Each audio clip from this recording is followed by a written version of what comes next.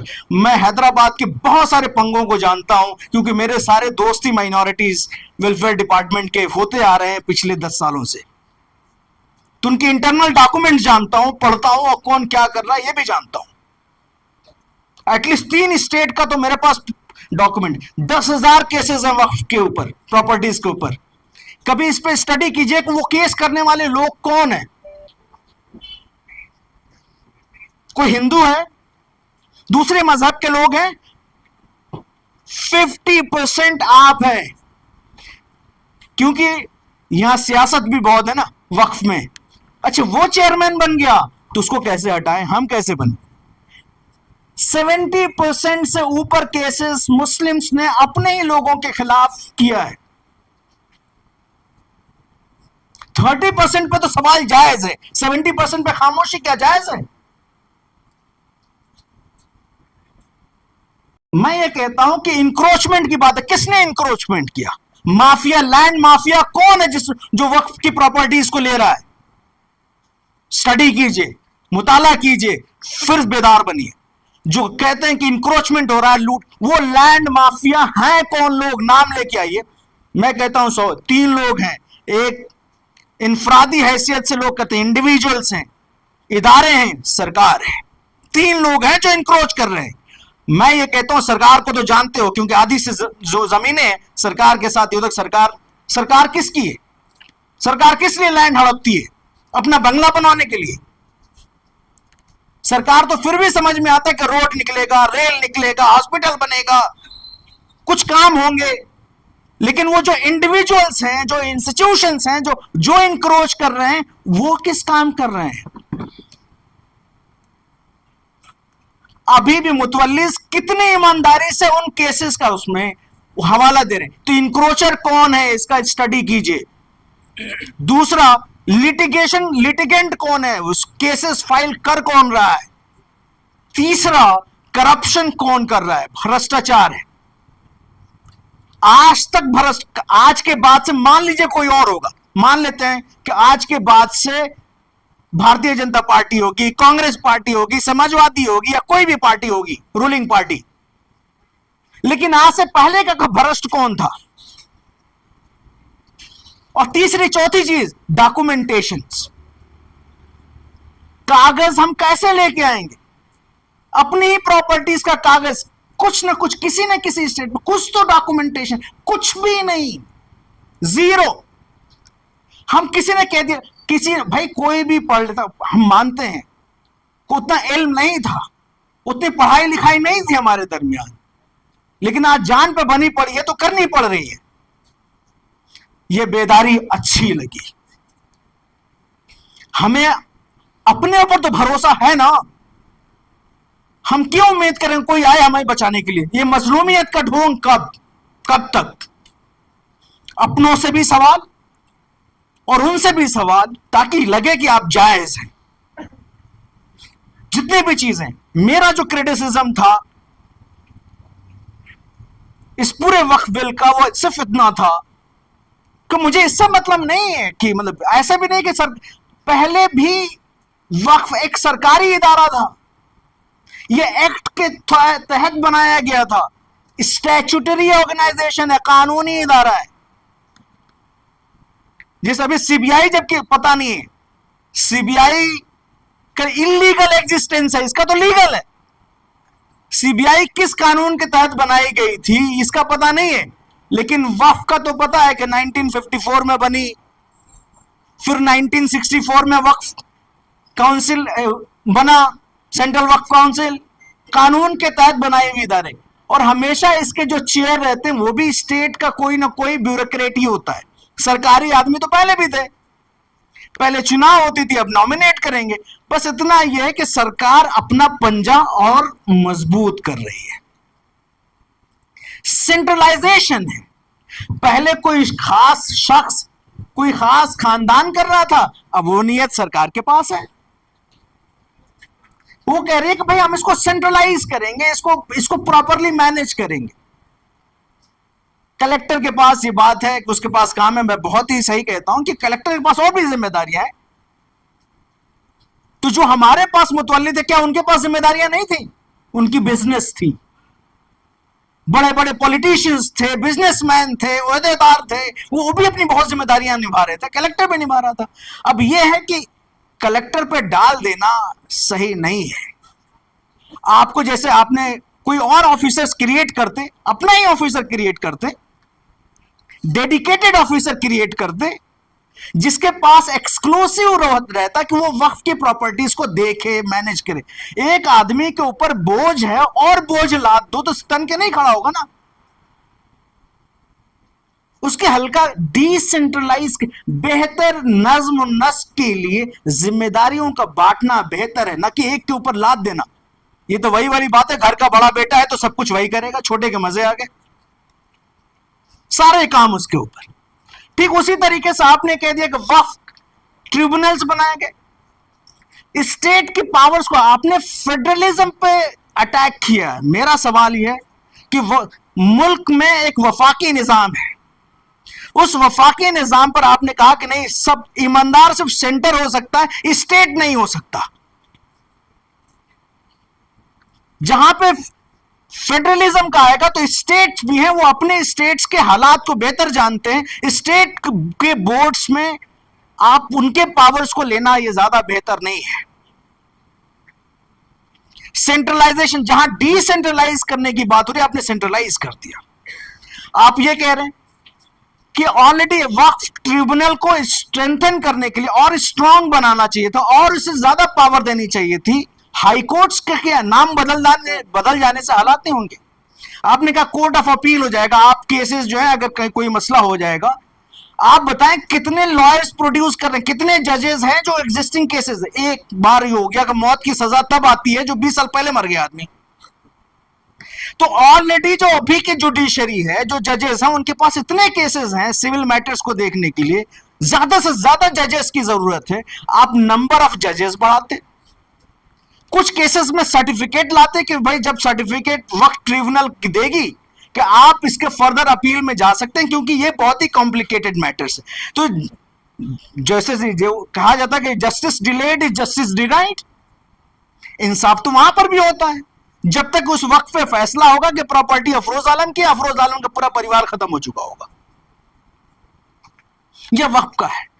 تیسری چیز جو آپ نے کہی کہ بھائی ڈاکومنٹیشن، یہ ساری چیزیں ہیں، وقف بائی یوزر سے ساری اچھی چیزیں ہیں. میں یہ کہتا ہوں کہ آج کی ڈیٹ میں یہ قانون بہت بڑا ریفارمز لے کے نہیں آ رہا ہے، لیکن ایک قدم ہے. ہمیں بیدار ہونے کی ضرورت ہے. ہماری بیداری قوم کو بچا سکتی ہے. قانون سے کچھ نہیں ہوگا.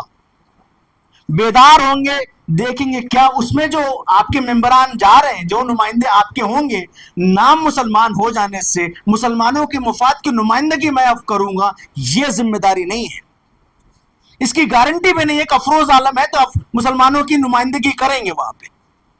کبھی کبھی نریش نے بہتر مفاد کی حفاظت کی ہے بنسبت افروز کے. قوم میں بھی ویسے لوگ ہیں, انسان ہیں. سوال یہ ہے کہ آپ کی بیداری ضروری ہے. آپ ہر قانون کو پڑھیں, سول سوسائٹی بنائیں, سٹیزن شپ کے فریم ورک میں پالیٹکس کرنا سیکھیں. سیاست بہتر چیز ہے. اپنے حق کو جاننا, اپنے قانون کو جاننا, اپنے وسائل کو جاننا, اس کے لیے بہتری کرنا, یہ بہت ہی ضروری چیز ہے, اچھی چیز ہے. آج مجھے کوئی مفاد سمجھ میں آتا تو میں بالکل نہیں آتا,